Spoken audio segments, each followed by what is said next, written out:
कोई केस तो कोई खास अहम नहीं था। बेसिकली ये जो है वो घी मिल्स पर कोई लेवी टैक्स के निफाज से मुतल्लिक केस था।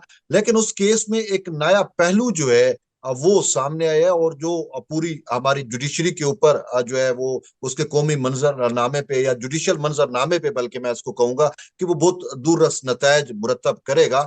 बेसिकली जब ये घी मिल से मुतल्लिक केस की समाअत हो रही थी कॉन्स्टिट्यूशनल बेंच के अंदर, तो वहां पे एक दरखास्त गुजार के वकील ने ये मौक़िफ़ इख्तियार किया कि ये मामला जो है वो पहले फुल कोर्ट बेंच जो है वो सुनता रहा है, तो अब ये 7 रुकनी बेंच है, तो ये कैसे इस मामले को सुन सकता है। तो इस पर जस्टिस मोहम्मद अली मजहर ने कहा कि 26वीं आईनी तरमीम के बाद जो है वो अब इसी कॉन्स्टिट्यूशनल बेंच को ही फुल कोर्ट समझा जाए। और जस्टिस जमाल खान मंदोखेल का भी यही कहना था कि अब फुल कोर्ट जो है वो यही कॉन्स्टिट्यूशनल बेंच ही जो है वो फुल कोर्ट कहलाएगा, और यही जो है कॉन्स्टिट्यूशनल बेंच ही फुल कोर्ट बेंचेस की से मुतल्लिक जो मुकदमात होते हैं उनकी ये समाअत करेगा। तो ये मामला जो है वो बड़ा एक, ये जो ऑब्जर्वेशन है ये बहुत ज्यादा अहम गर्दानी जा रही है। और खासकर अगर हम इसको देखें कि आपको याद होगा कि बहुत सारे मुकदमात ऐसे आते हैं जिसमें दरखास्त गुजार की जानिब से ये प्ली इख्तियार की जाती है कि इस पर फुल कोर्ट बेंच बनाया जाए। तो वो अब फुल कोर्ट बेंच बनाने की बजाय तो अगर इन ऑब्जर्वेशन को सामने रखा जाएगा तो फिर ये कॉन्स्टिट्यूशनल बेंच ही सुनेगा। और इसमें मैं अगर आपको रेलिवेंसी दिखाऊं कि जो 8 जजेस का फैसला है मखसूस नशिस्तों का, उस मामले पर फुल कोर्ट बेंच बैठा था। तो ये एक अभाम जरूर था कि कॉन्स्टिट्यूशनल बेंच बनने की बाद जो नजरसानी का मामला है, आठ वो जो रिजर्व सीट्स का मैटर है, 8 जजेस का फैसला वो कहाँ पे जाएगा। आया वो कॉन्स्टिट्यूशनल बेंच में जाएगा, या फिर वो रेगुलर बेंच में जाएगा, या रेगुलर कोई फुल कोर्ट बनेगी। तो इसके ऊपर जो है वो वादे तौर के ऊपर ये मतलब ये ऑब्जर्वेशन सामने रखे, तो उससे अब हमें यही फील होता है कि वो मामला जो है वो इस कॉन्स्टिट्यूशनल बेंच में ही आएगा। तो एक मामला तो ये है। दूसरा ये है कि अगर आप देखें कि जस्टिस मंसूर अली शाह और जस्टिस मुनीब अख्तर की जानिब से जो है वो बार बार ये मौक़िफ़ इख्तियार किया जाता रहा। इवन के चीफ जस्टिस याया खान अफरीदी के हलफ लेने के बाद उन्होंने supreme court practice and procedure act committee का इजलास बुला लिया था, और जिसमें चीफ जस्टिस जो है वो शरीक नहीं हुए थे। तो उस पर उन्होंने ये कहा था कि जो 26वीं आईनी तरमीम का मामला है ये फुल कोर्ट में लगाई जाए। तो अब उनका ये मौक़िफ़ सामने रखें और फिर इस कॉन्स्टिट्यूशनल बेंच की ये ऑब्जर्वेशन सामने रखें, तो उससे अब यही नजर आ रहा है कि शायद जो 26वीं यानी तरमीम का इंपॉर्टेंट मुकदमा है उसमें तकरीबन 2 दर्जन से ज्यादा दरखास्तें सुप्रीम कोर्ट में दायर हो चुकी हैं। तो वो भी शायद अब मामला जो है वो इसी कॉन्स्टिट्यूशनल बेंच आईनी। के सामने लगे। ओके। तो ये एक अच्छा, अहम ये पता, पहलू है या एक ये अहम नुक्ता दिलचस्प है है। तैयब। क्योंकि आप जब ये कह रहे हैं ना कि फुल कोर्ट, अगर यही तस्वर किया जाएगा आईनी बेंच को ही, और इसी के सामने जो 26वीं आईनी तरमीम को जो चैलेंज किया है, और आपने कहा डजन भर इसमें दरखास्तें ऑलरेडी आ चुकी हैं, तो ये तो बड़ा इंपॉर्टेंट है। क्योंकि इस पे मैं चाहूंगी कि माजिद निजामी साहब भी जरूर कमेंट करें कि देखिए, बाज वकला तो ये कहते हैं कि 26वीं आईनी तरमीम के नतीजे में ये कॉन्स्टिट्यूशनल बेंच मार्ज वजूद में आया है, लिहाजा ये तो बिल्कुल सुन ही नहीं सकता। और बात अगर फुल कोर्ट की है और यही फुल कोर्ट तस्वुर किया जाएगा, तो कैसे होगा ये मामला? बहुत शुक्रिया। मुझे लगता है कि अभी इन रिमार्क्स के बाद कोई असूली बाज़ाब्ता फैसला आना बिल्कुल बाकी है। और हम्म। ये बात दुरुस्त है कि हुकूमत को आईनी बेंच ही कंफर्टेबल लगेगा और उन्हें सूट करेगा। लेकिन इस हवाले से जस्टिस याया अफरीदी और सुप्रीम कोर्ट की ओवरऑल एक जो राय है वो सामने आना बाकी है। उसकी वजह यह है कि ये सारे मामलात अभी रिमार्क्स की हद तक तो मौजूद हैं, लेकिन कानूनी तौर पर कौन सी ऐसी बुनियाद फराहम की जाएगी कि जिसकी बुनियाद पे ये दावा किया जाएगा, तो वो जो एक बेस है हम्म। या वो जो लीगल आर्गुमेंट है वो भी तय होना बाकी है। कि जिसकी अ- बुनियाद पे मुस्लिम लीग नून या इत्तेहादी हुकूमत या वजीर कानून ये दावा करेंगे कि अब ये फैसले जो हैं वो आईनी बेंच ही करेगा। तो मुझे लगता है कि अभी ये एक ऐसी चीज है कि जिसका फैसला कुछ ही दिनों में हो जाएगा। उसकी वजह ये कि जितने भी मुकदमात हैं, स्पेशली वो जो अपील से मुतल्लिक हैं या जिनके ऊपर दोबारा समाअत की दरखास्तें की गई हैं या कुछ एतराजात लगाए गए हैं, हम्म। उनको कैसे टैकल किया जाएगा, तो ये बड़ा कानूनी सवाल था। और इस हवाले से मुख्तलिफ राय थी मुख्तलिफ कानूनदानों की। और कुछ लोग ये कहते थे कि जी आईनी बेंच ही एम्पावर्ड होगा।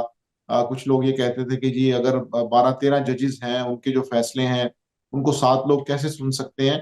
तो मेरे ख्याल में ये इबाहम अभी मौजूद है, और सुप्रीम कोर्ट की जानिब से या इवन वजारत कानून की जानिब से इस हवाले से वाज़ेह डायरेक्शन आना बाकी है, क्योंकि हमने ये देखा है कि आईनी तरमीम में कुछ ऐसे निकात थे जिनके ऊपर ये बात की गई कि चूंकि तरमीम जल्दबाजी में पास हुई है, उसके मुसव्विदे मुख्तलिफ थे, डिफरेंट थे।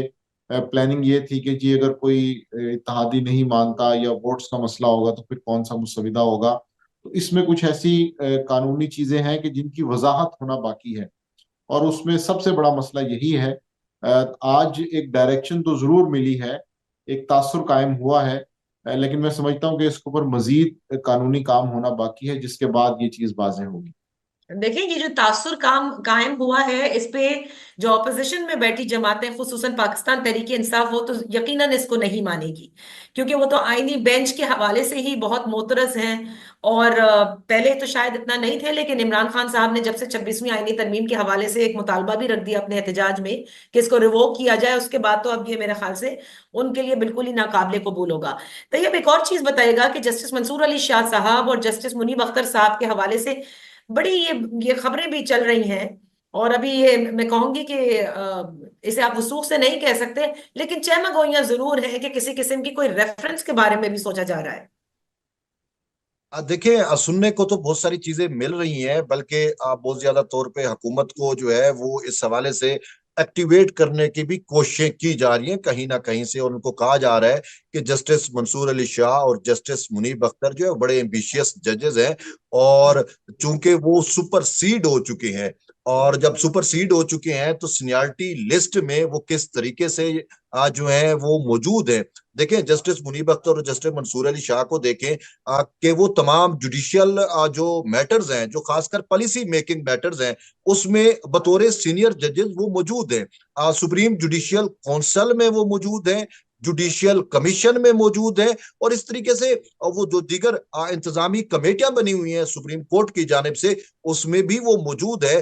तो हुकूमत कहीं ना कहीं पहले उनकी ये सोच जरूर थी, वो ये सोच रहे थे कि शायद ऐसा मुमकिन है कि जब हम तीसरे नंबर पे मौजूद सीनियर जज को यानी जस्टिस याया अफरीदी को चीफ जस्टिस बनाएंगे, तो ये जज चूंकि सुपरसीड हो जाएंगे तो ये अपने ओहदे छोड़ देंगे। लेकिन वो अपने ओहदों पे जबान रहे, उन्होंने ओहदे नहीं छोड़े।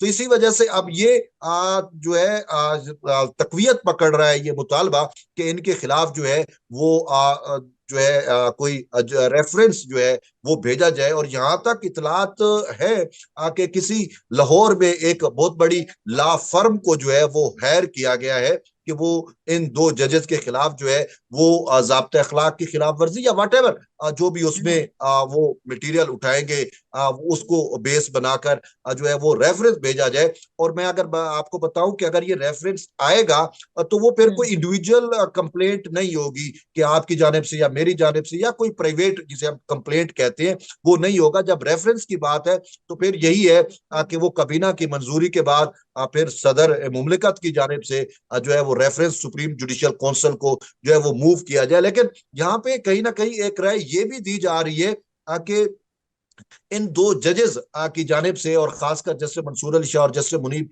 चूंकि इन्होंने 8 जजेस का जो वो फैसला है उसमें बड़ा कंट्रीब्यूट किया है, और उस हवाले से ये भी कहा जा रहा है कि सुप्रीम कोर्ट के अपने जजेस की राय आ चुकी है कि वो फैसला जो तरीके इंसाफ को मखसूस नशिस्तें जो इन्होंने अलाट की हैं वो आइन की फला फला शिकों को जो है वो तोड़ के या मावरा आइन रिलीफ तख्लीक किया गया। तो कहीं ना कहीं अब ये भी सोच है कि सिर्फ जुडिशियल मतलब है रेफरेंस नहीं होगा, बल्कि इनके खिलाफ शायद फर्दर कार्रवाई भी जो है वो की जाए। बहरहाल देखना यह है कि हुकूमत इस हवाले से अपनी स्ट्रेटजी क्या वाजे करती है, या ये सिर्फ मतलब है कि चाय की प्याली में तूफान लाने के मुतरादिफ है। बहरहाल इस हवाले से जब कोई चीज मंजर आम पे आएगी तो ही जो है वो कंफर्म हो सकेगा।